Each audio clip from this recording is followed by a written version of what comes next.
So we've been talking the last couple days about this story.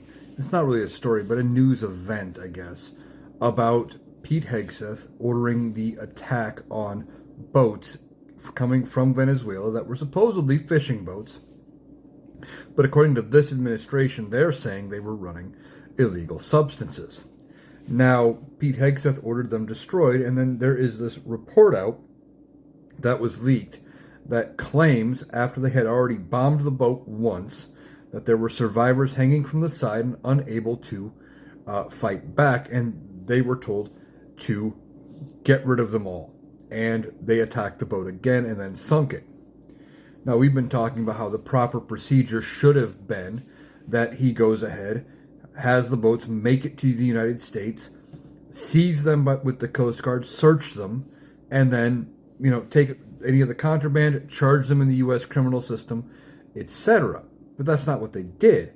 They just chose to do this other method. Now, this could be seen, since we're not in an active conflict, except Donald Trump wants to believe that he is, and he can just use the military against the cartels.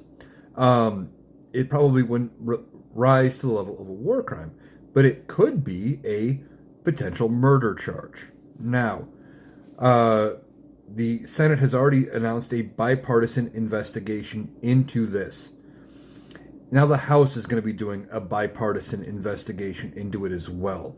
It's going to be interesting to see what each chamber comes up with, where their investigations lead, and who ultimately is found to be responsible. Now, I think Pete Hegseth is probably going to end up taking one as the fall guy here.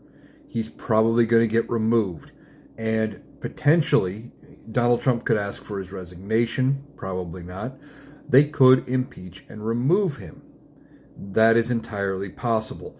And they could actually put enough pressure on him publicly with these investigations that he just chooses to resign instead, ahead of an impeachment, so he doesn't get embarrassed. Now, that could probably be more likely.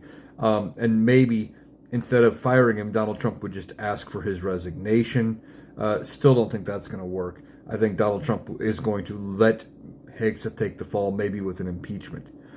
Now, we will see how this plays out, but there are two investigations going into this. This is a very serious story, and congressional Republicans are treating it as such.